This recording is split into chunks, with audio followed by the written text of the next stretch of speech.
Do you let things bother you more than you should? Do you find yourself constantly trying to think your way out of situations? And do you see yourself letting others take advantage of you a lot?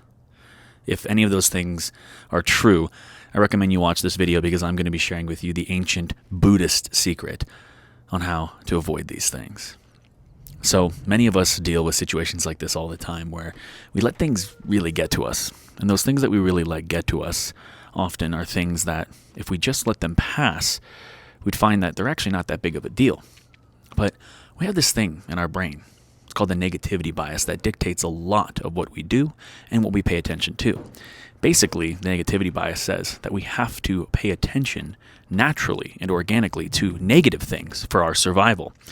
Well, the truth is, we're not living in a place where we necessarily need to survive like we used to when we were cavemen. So this negativity bias is causing us more harm than good. And it translates into all different aspects of our lives, including social media, relationships, dating, etc. So when we recognize that we have this negativity bias, then we can start to attack it at its core. Because when you overthink things, what you're trying to do, or when you let somebody take advantage of you, what you're trying to do is you are trying to solve the situation. You're trying to rectify or change it. And this is where you're wrong. This is where the major problem comes into play. Because while you're over here worrying about this person taking advantage of you, while you're over here trying to change this person's mind, while you're over here trying to think your way out of the situation, there's no changing the situation. Now, of course, if you're around somebody who's taking advantage of you, I recommend you probably get away from them. But you can't change the way they're treating you. You can't force them to be different.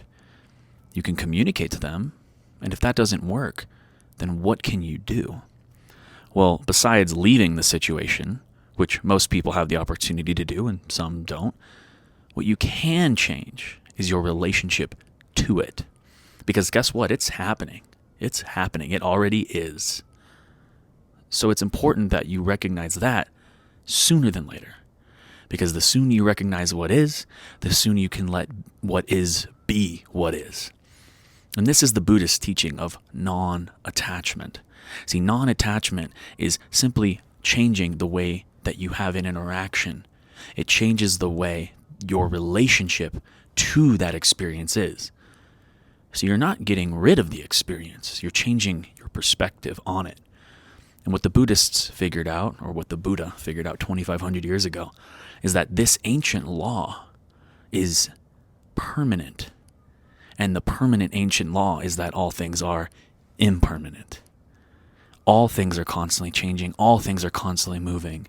So the longer that you try to cling to that negative situation, the longer that you try to think your way out of it, the more you're going to suffer. When in fact, if you just let it pass as it's going to do on its own, it wouldn't be so painful. You wouldn't suffer so much. Now keep in mind, the Buddhists also talked about dukkha, which means uneasiness, suffering, or uncomfortability. Life's uncomfortable. I hate to say it, but life is not always daisies. And that's another important aspect, because when I tell you to be not attached, I'm also recognizing the fact that life is uncomfortable and at times unpleasant. So it's how we determine, how we react is what determines our suffering. It's how our relationship with the experience is that will determine how much pain and suffering we feel. I'll leave you with I'll leave you with a parable, the 2-arrow parable by the Buddha. He said that when you're struck with an arrow, you're actually struck with 2 arrows. The first arrow is the physical sensation of being struck by that arrow, the pain that occurs. But that second arrow is an imaginary arrow that comes from the mental suffering that we experience in reacting to that first arrow. We don't have to react. We can just let it be. And in that, we remove one of the arrows. Hope that's helpful.